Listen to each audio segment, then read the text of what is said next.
Hi, my name is Rainey Leard, and today I'm going to be talking about The Book Thief by Marcus Zusak. First of all, a starter pack for reading books. This book is going to be a box of tissues. You're going to cry. So, Jesus, Mary, and Joseph, this book is good.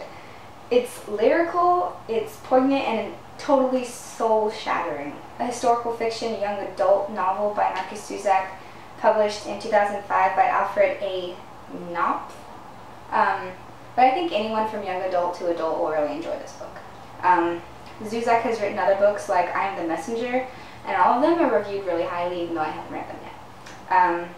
He's really good. His style is like, I relate it to John Green's in a way that it's really effective in like imprinting itself into your mind and into your heart and staying with you and, oh yeah, making you cry.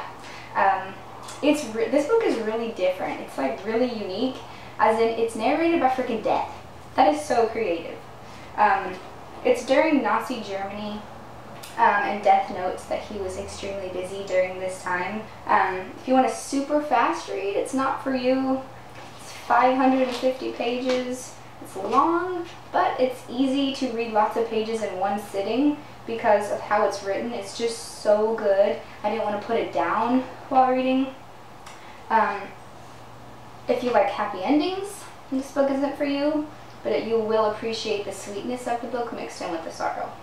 If you love to read and you love to really care about the characters you're reading about, and you love to like dog ear and jot down notes, like I did while you're reading like a particular line in the book, and if you love to have your heart broken and then really like mend it up on the same page, then this book is really for you. So, a summary. The Book Thief is about a little girl named Liesl in Germany, 1939, narrated by Death, who has the notebook that Liesl wrote about this time that she was living in. So Liesl is called the Book Thief because she steals books.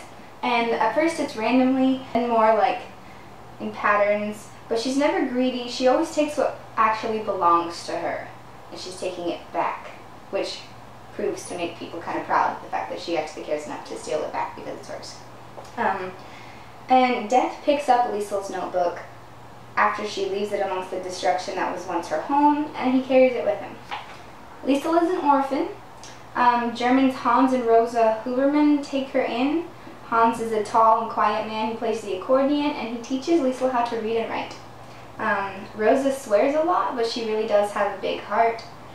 Liesl's friends with her neighbor Rudy Steiner, a boy with hair the color of lemons who idolizes the black Olympic champion sprinter Jesse Owens, and he's a very fun character. He always tries to get Liesl to kiss him, and she always says no, and because he loves Jesse Owens so much, he actually painted himself black to pretend to be him, which kind of made him in the town. It was funny. So the Hubermans end up hiding a Jew named Max in their basement, who was the son of Hans's friend in World War I, and the man who taught him how to play the accordion. Hans is a German who doesn't hate Jews, and he knows the risk his family is taking by hiding Max in the basement. Max and Liesl become really close friends, and he writes an absolutely beautiful story for her called The Standover Man. It's the story of Max growing up and coming to Liesl's home, and it's painted over white painted pages of Mein Kampf. It is so good, right here in the middle of the book. It's great.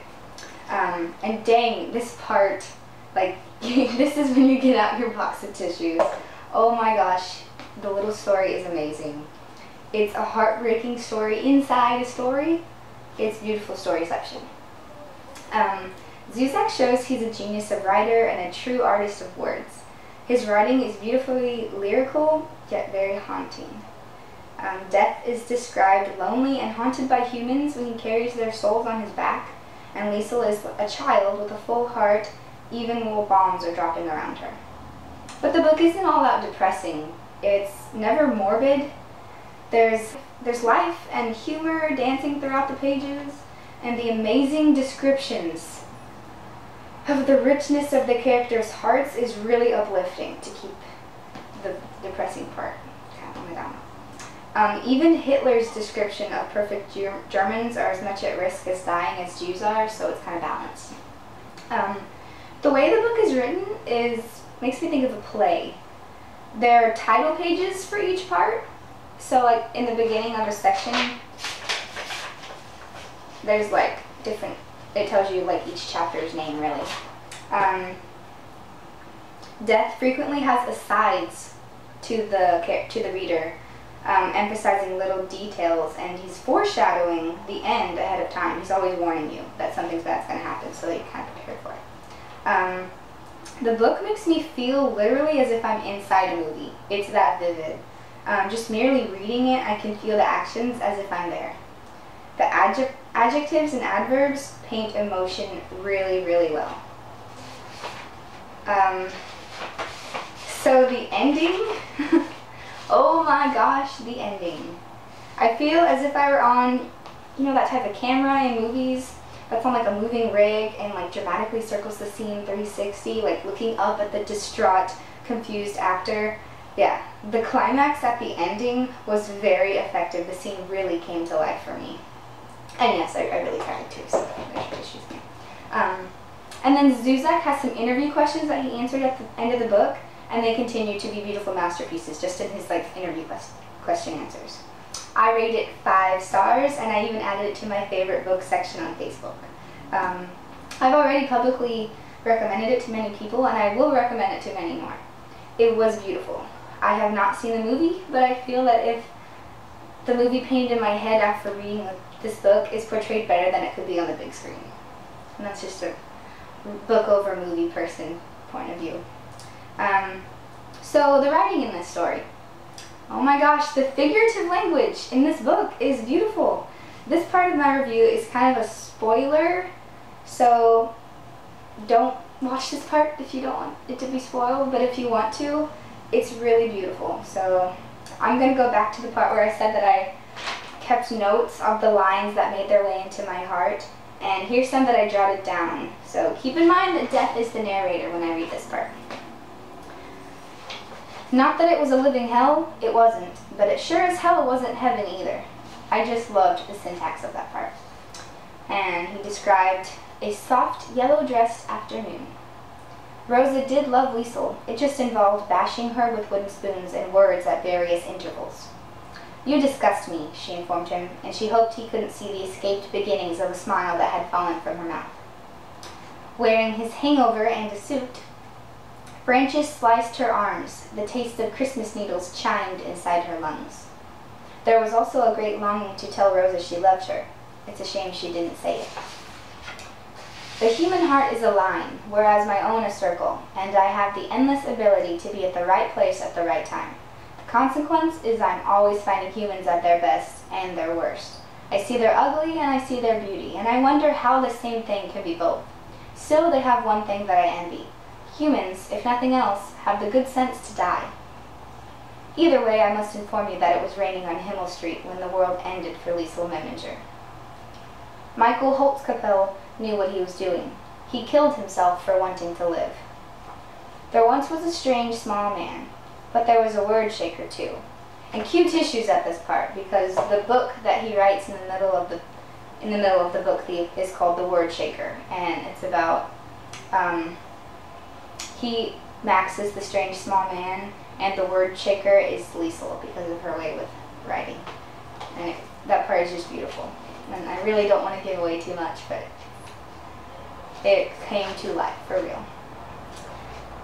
I'm not that great at that sort of comforting thing, especially when my hands are cold and the bed is warm. I carried him softly through the broken street with one salty eye and a heavy, deathly heart. I watched the contents of his soul for a moment, and I saw a boy lying in the bed, imagining how a kiss would taste from his glorious next-door neighbor. He does something to me, that boy, every time. It's his only detriment. He steps on my heart.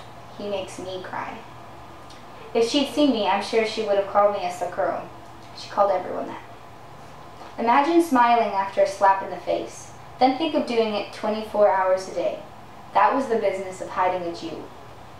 She could see the accordion's white teeth and black notes in between. They smiled at her and triggered an alertness to reality. It was the boy's hair she saw first. Cue tissues because this part is hysteric crying right here. He tasted dusty and sweet. She leaned in once more, this time losing control and misjudging it. Their teeth collided on the demolished world of Himmel Street. And this whole scene is what really came to life for me. It was really, really effective. When the war was over and Hitler delivered himself to my arms, and the rest of this page, which is page 548, is so beautiful. And cute tissues once again. A few cars drove by each way. Their drivers were Hitlers and Hubermans and Maxes and Killers and Dillers and Steiners. So those are just a few of the quotes that I jotted down because they really made their way into my heart while reading. Yeah, The Book Thief is a wonderful book, and I recommend it to many more people to enjoy. Thank you.